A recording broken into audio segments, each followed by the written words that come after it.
आज जिला स्तरीय समवाय समितिर धान क्रयर शुभारंभ करागला आज एवं समस्त चाषी भाई मैंने आज एटी राहामाठार एकत्रित होते आपण जानी आम सरकार आसिला परे आम सरकार जहाँ जहाँ प्रतिश्रुति देइथिला प्रतिश्रुति पालन करने दिगरे काम करुचंती एवं आज कृषक भाई मानकर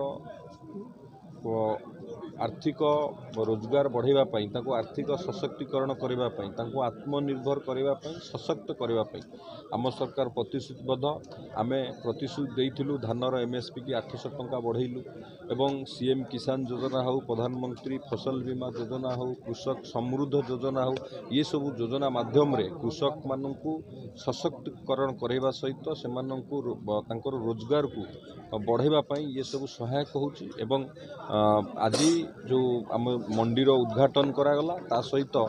मंडीर जो व्यवस्था अच्छी आम सरकार आसिला परे सीसीटीवी लगे किभली भाव में मंडी रे जिपरि कोनोसी हेरफेर हबनी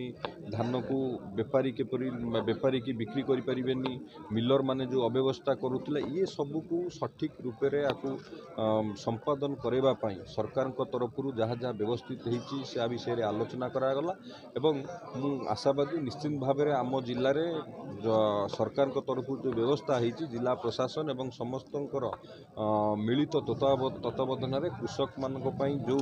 योजना होती से सफल रूपायन हम एवं कृषक मान लाभवान हे। पूर्व सरकार आप देखिए से मिलर मानकर मनमानी चलुला कृषक मानकर देखो पूर्व सरकार रे मु कहली पूर्व सरकार रे गोटे कथा थिला काहाकू कहबो सुनिबो किए आमे निजे जेतेबेले मंडी जाउथिलु आमे अभियोग कला परे आम फोन भी उठाउ नथिले तो सेति मध्य आपण देखंतु प्रति मंडी की नोडाल ऑफिसर नियोजित करा दैछि तांकू सुपरवाइजिंग करिया पे सुपरवाइजर मध्य नियोजित करा दैछि एवं सीसीटीवी लागिछि पूरा तीक्ष्ण नजर सरकार रखिचंती पूरा माइक्रो मैनेजमेंट करूचंती किभली भाव रे कृषक माने हैरान न होबे कृषक माने असुविधा न पड़िबे ता सेति सरकार पूरा नजर रखिचंती एवं सरकारकर ये प्रतिबद्धता